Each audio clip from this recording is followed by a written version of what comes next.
Hi, this is Matt with the Intergalactic Herald. Welcome to my Star Wars Week in Review podcast. This is podcast number 152. Any articles or video mentioned can be found on my website at intergalacticherald.com. Just look for weekly recap newsletter 200. Sorry, I kept seeing the 200 and couldn't get my word straight. Anyways, yes, 200 newsletters have been published on my website. So before we get to that, quick things we'll go over.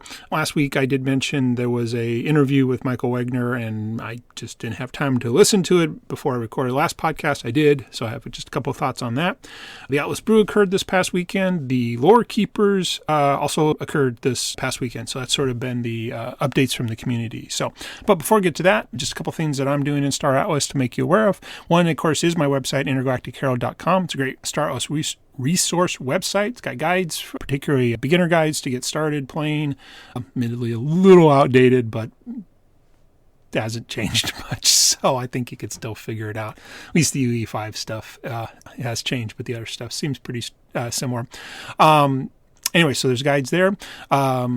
Directories of Star Atlas, content creators, tools, guilds do have recaps. The weekly recap newsletter do have recaps of the Star Atlas events that are AI summaries, audio that you can listen to. But if you listen to this podcast, you already know that. And I do have a Discord news feed you can sign up for to get email alerts when the team posts in the different announcement channels on the Star Atlas Discord. So you can check all that out at intergalacticherald.com. Also do have a Star Atlas merch store. Admittedly, pretty stale in the sense I haven't added any products to a while, but you can get a couple Star Atlas mugs with different logos. Check that out at intergalacticgear.com. And also, I'd love to get together with other Star Atlas gamers who aren't going to be joining guilds to hang out, chat in a community, things like that. You can check that out at intergalacticcoalition.com. There's an interest survey there. You can check that out. So let's get into the content that happened this past week in Star Atlas. As I mentioned, I just didn't have time before recording podcast last week to listen to the Michael Wagner interview. It was posted right before the holidays. He did mention a couple of things. You can find links to that in the last recap newsletter. But a couple of things did stand out. There wasn't a bad interview by any stretch, but it was very similar to things I already mentioned in the town hall. So I didn't recall a lot of things. And again, maybe I missed something. But things that were interesting to me was a little more discussion about how they've been releasing different things. And Michael Wagner used the concept of slices, which I don't think I've heard before, or at least didn't register, of the different mechanisms that they've been building. Now that I kind of heard of, but this kind of idea of slicing. Anyways, I thought it was kind of an interesting way to frame it. The other thing he went into a little more detail, at least than I recall from the town hall, and it may have been just after 3 hours, kind of start glazing over, but that there are going to be these different modes coming to the UE5 version, one called Siege, and then this is going to lead to something called Conquest. And my kind of understanding now of these is not just the shooter on a map, a deathmatch, which is kind of seems like what we've been doing now, but similar, but more, I don't know, he even felt like maybe a little squad-based, so definitely some different mechanics on how you would play, but more in line with, I think, other things. And again, I'm not really into the shooters. I've kind of mentioned that before, but doesn't mean I'm not interested. Back in the day, would play, was it Quake 3 and a little Unreal Tournament. I just wasn't good at it, so I went more to RTSs, and again, just time and stuff like that. Single-player campaigns were way easier than online networking type things. And to date myself a little, online was just coming. It used to be LAN. So, anyways, I came out of that, that development. So, but anyways, I do have to admit these modes, I think actually could have a lot more appeal in the sense of more like what I'm not 100% sure because I don't play Fortnite and things like that, but much more time-based, switch over, things like that, not just run around and get killed. So, again, in hindsight, I think they only teased it. I guess I would like to see more, and it'd be great to just have a dedicated Atlas Brew, for example, on these. So anyways, speaking of the Atlas Brew, let's move to that. So this one was, different for a number of reasons. One, Santi, the community, don't remember his title, but it doesn't really matter because he's decided to go on and pursue his own things. He apparently saw on his Twitter, he's starting a new business. So again, all power to him. Totally great. But again, they're changing up the Atlas Brew. So apparently, at least in the short term, Jose, the lore writer, is going to be on, but they introduced a new person. It took me a little while to realize that he's going to be the new person. He's going to be a regular. His name was Jim. Can't remember his last name. So again, it took me a couple of times for him when he mentioned that he's the web director, which I don't know. Sorry, I went to website. I'm like, well, you guys don't have a website. Do you really need a web director? But it was clear later on that they're classifying things that are web-based. So this would be Sage currently, soon to be C4, and Holosim kind of under his, he said he had a team. So first time, I hate to say it, first time I've recalled this gentleman. So titles and internal structures weren't there, but he did mention later on, and I wrote here, is that, in addition to Sage and Holosim, even the Starcom product. So, not UE5. He was pretty clear he doesn't know anything about UE5. But again, that makes total sense that there are different divisions within the StarOS team. We just haven't heard recently, like kind of how the org chart works. So anyways, it was great. One thing he did mention, and it truly was true, way more development. I won't even say teases or anything, but just here's what we're working on. And so anyways, it was kind of cool. So this one was Atlas Brew was predominantly about C4, which again makes sense. It's under this Jim's area. So some of the questions again came about the PTR, and again, he fortunately explained what it was. So appreciate that, because I'm sorry, this isn't an acronym I had. So apparently it's public test release, which is like, duh. Sorry, it's so obvious once you read it, but I didn't know that. But also mentioned sometimes it's Realm, which is a thing which video game maker? Blizzard? I don't remember. He mentioned some other ones. So again, this is how, I guess, game development's done.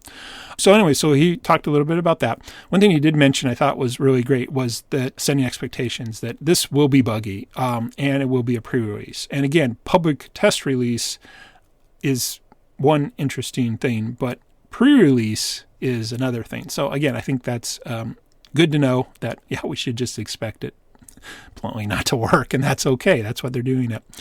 He also mentioned that they're going to try to bring some ideas from Holosim, maybe not right out of the gate, but definitely use that as inspiration to bring things into C4. So I thought that was kind of cool. Mentioned they would like to bring quests to C4, which is the first I've ever heard of that. They've been mentioning that within the UE5. But again, Holosim is all about quests. So again, that's good to hear.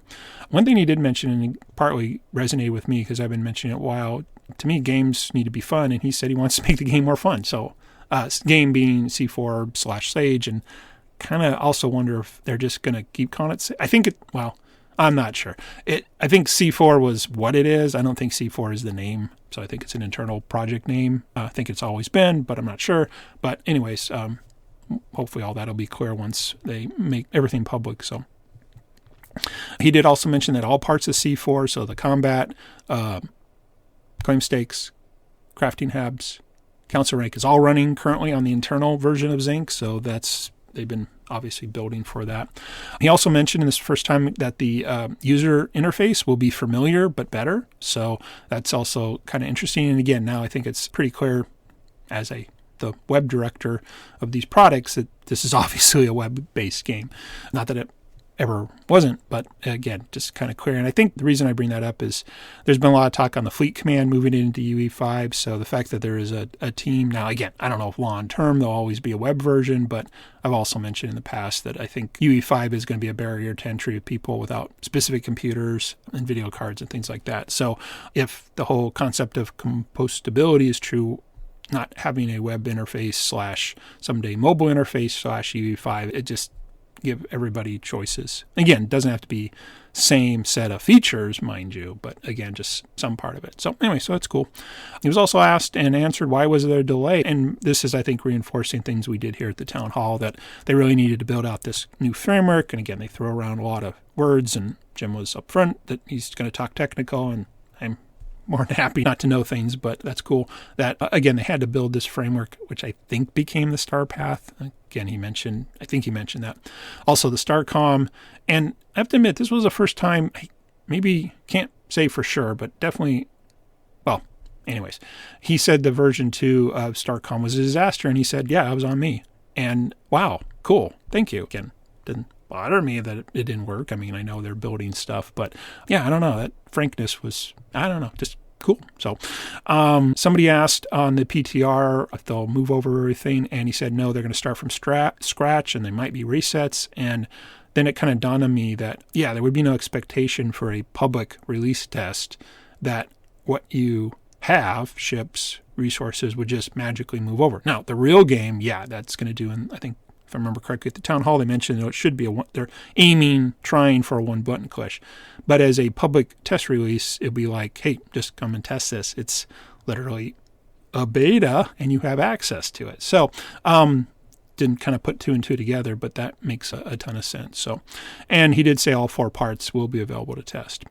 They also mentioned that automation is definitely coming to C4. And, so I think we had heard something about that maybe. But again, he framed C4 in a phrase I hadn't heard before, but I think it finally, well, anyways, it's really good. And he said it needs to be a fun game with a working economy. And I don't know, that I don't know why it hasn't been explained like that, but that was like, oh, okay, cool. Because to be different, we know that Star Atlas needs a working economy built on a blockchain with crypto, because that's why it's unique. Otherwise, this has been done before, and no harm in doing it again, but it's not unique. But having a working crypto economy makes sense. But having a fun game with a working economy, yeah. So anyways, so as they wrapped up, they noted the next steps. They will be moving, and again, apparently it's right now in a menu debug interface. Don't know what that means, but okay. And they do want to move it to the map interface. Okay. And continue to do some optimizations to StarCom. So, yeah, so that was it was a really great brew, and I'll kind of have more of my thoughts when I move to my next section, which is State of Star Atlas. But yeah, and again, Jim said he would be on future brews, and I think they even mentioned the next one might be talking more about the zinc. So that's kind of cool. I'm actually looking forward to that. I kind of like this idea of what's next week already known. So anyways, there we go. So yeah, let's move on to kind of my thoughts on the State of Star Atlas this past week. Wanted to touch, and kind of lead to that, a little more on this game slicing concept, which again, I think was just the phrase slicing, but I don't know, that just triggered mental images, as opposed to just, releasing parts, or kind of how I thought before. But anyways, I do totally agree that it makes sense for game development. If you're doing it in public, you got to release something. You can't just go quiet. But I think there's a trade-off. One is these slices in hindsight, don't feel like they have a lot of engagement, or they are just quick fixes, quick hits, which again, I get it. They're fine, but games need to have goals, rules, purpose, things like that. And again, no fault to anyone, because again, I think Danny in the Foundation Room has mentioned that if they're going to do a crowdfunding thing, they have to show stuff. And again, those are strategic initial founding decisions that were made. So I don't think you can ever fault those, but you don't think you can't say what the result of that strategy is. And again, this kind of engagement, things are interesting, and then, interest is lost. So, but dovetailing back into C4, again, C4 has a lot of those slices, from the frameworks to the StarComs to the previous versions of Sage, the Zinc, all of this stuff. So I know everybody kind of always says, oh, this is the year, but I'm not saying this is the year. This is finally, I think, the possibility. I'll get to in a second. But anyways. So moving on, having Jim on the Atlas Brew. Again, I don't want to say there was anything wrong with the past mix of participants, but so it could just be my interest in which parts of Star Atlas. I really enjoyed hearing about the game development. I mean, again, even if some of it, like, I don't know, they said words like React, I don't even know what they said. It's things. I know they're programming frameworks, but I don't know what they are. But I don't know, that kind of peeled back the curtain a little and really kind of thought about design or development, excuse me. And again, at this point, I kind of remember back to some of the discussions we had on the, was it the claim stakes? Well, maybe that's because I was interested in claim stakes. But I just remember after one, maybe a year ago, they had like multiple back-to-back brews where we could ask questions on some of the technical stuff that was going to be C4. And I don't know. I might just be interested in the game. And, and I've mentioned this before. I mean, the lore I know needs to be there, and I wouldn't be opposed to it. It's just, again, there's no way to interact with the lore right now. So it's just words. But again, it's important. It's totally important. And again, I always go back to having that interview with Jose a couple years ago. I mean, that was great. I was able to ask questions, got feedback, didn't realize the whole scope. So again, a lot of this is just out of sight, out of mind type of stuff. But anyway, so I really appreciate that. And yeah, I must admit, I'm looking forward to next week. So I'd like to learn more about that. So specifically related to C4, definitely glad that I now have better ideas to kind of temper any expectations that this PTR is, okay, yeah, no, it's going to be broke, it's going to be incomplete, it's going to be buggy. But it was very similar to how they launched the Zinc, I think it was called Alpha, so made sense. Let the team do it. There was no carryover, even though Zinc there turned out to be some, but this one feels like, again, we're just going to all get access to their internal network and be given stuff and can just do whatever we want and break it. And again, I think that's really a smart way to release something. So especially something that, again, feels really critical going forward, that this thing has to work when they bring the current stuff we all have to the new stuff. So again, this all makes sense. Really excited, I have to admit, about hearing about a focus on making the game more fun. Yeah, and again, you kind of wonder if this hasn't always been the goal. It's just we hadn't heard it. And again, I'm not faulting anybody. I think it's just, again, the information we're presented. I've said it before. I'm so glad the economy monthly forums are there, and sometimes they're really interesting. Other times they're like, understand. I just don't. I want a good economy. I want an economy. I want a stable. I mean, I want a structurally sound one, but I want to play a game. And I don't know. I've been upfront about that. I want to play games. So if I'm going to spend time, I want to have fun. So, and then the final thought on kind of C4, this newer understanding that we got, kind of how it is really taking inspiration from HoloSim. So I guess now in retrospect, it kind of seems obvious that they would do this. But again, it seemed like they were framing HoloSim as a free-to-play version, and which is, again, great. But again, well then, why wouldn't you be in Sage? And they talked about, again, speeding up the economy or something so that you could do things quicker. And again, that's perfectly fine. Maybe mobile only, or mobile friendly eventually. Yeah, I mean, all that made sense. And I guess it was partly this, shall we say, what I felt was like the last thing. I mean, everything was moving to UE5 with Fleet Command, and so the web would be kind of de-emphasized, but then this HoloSim was that way. Hey, you can try this out, maybe even a mobile version or mobile app. And if you like it, hey, we got this real economy with real consequences. Come on over here. But I don't know. Now realizing that HoloSim's influencing Sage through C4, yeah, I don't know. And again, time has gone on. Team might have changed, or again, just this was always a plan. We just didn't know about it. So, but again, how these, in addition to being that free to play to get people interested in the game, or I'm just going to keep calling it metaverse or cybernation, or I don't know, whatever term we're using now. I don't know. Sorry. But that it can be a place to try out game mechanisms. And if they are interesting and fun in HoloSim because there's no money consequences, then those could come over to the economy, Sage, whatever. Actually, I need to go back to that roadmap. No, sorry, not the roadmap. That seems so outdated. Platform. That's actually interesting. I forgot, because that came from Danny, the chief product officer.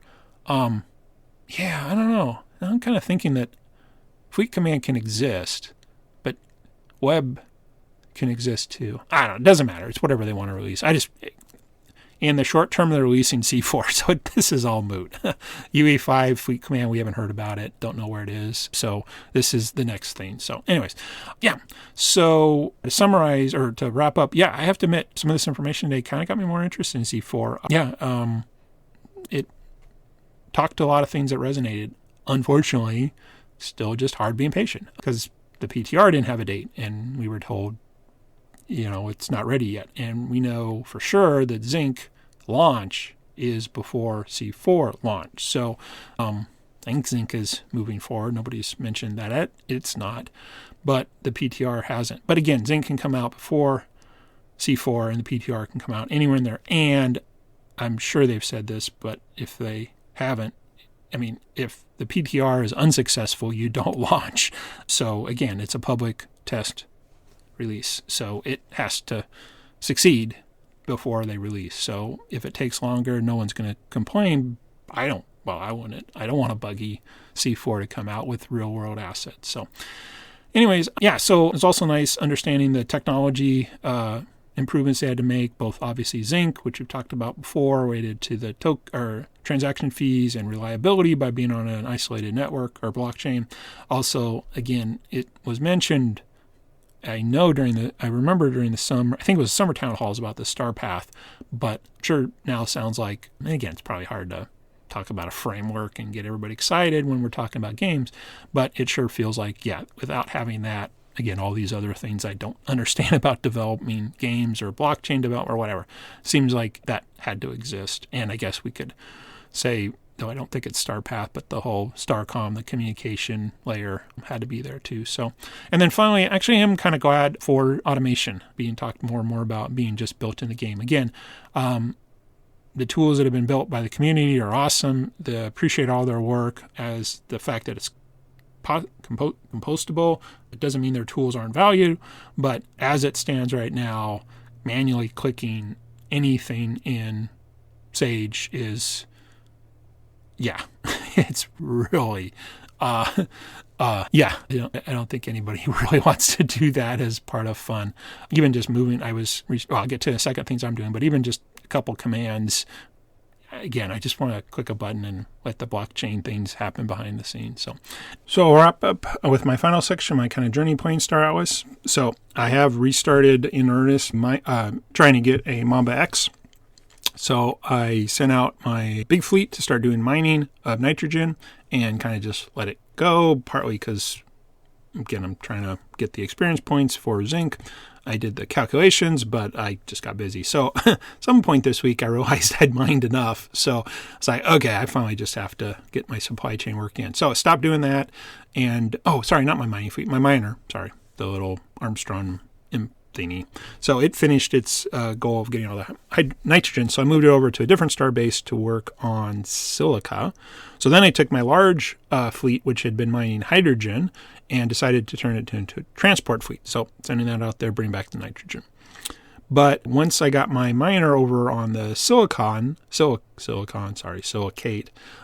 turns out nobody at that local market was selling food. So I was like, well, I need some food. So I forgot that I got a few extra ships from the Never Alone campaign. So I turned those in with this other one ship that had just been sitting around into a little small fleet.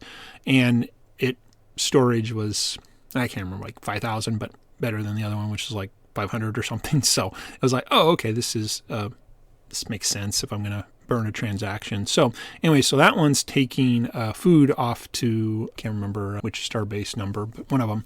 And turns out I had left some ammo there that I don't think I need with the miner, so I'm having it bring back. So I've actually got 3 independent fleets moving, which unfortunately is really starting to eat into the Solana attractions. Obviously, 3 times 3 lanes. Yeah, I don't know. I'm still debating, and I don't know. Well, I don't know. Now that I know that the PTR is going to take a while and it's not moving your stuff, which makes perfect sense. I mean, I don't know. We'll see. But one thing I have done differently this go around used to be keeping a little scorecard on a piece of paper because I was just monitoring how much stuff was used so I know when to refill it. Decided to transfer all that to a spreadsheet because then I have actual numbers. And so I could do calculations and things like that. I guess at this point, the big one I'm concerned with is how much Solana I'm putting in and how, when do I have to restock the Solana. So anyway, so there's that. But one thing that did transpire, and I was toying with the idea because I remember doing this too, was since I'm sending my fleet out empty to bring back stuff, hey, I could take out resources and sell it.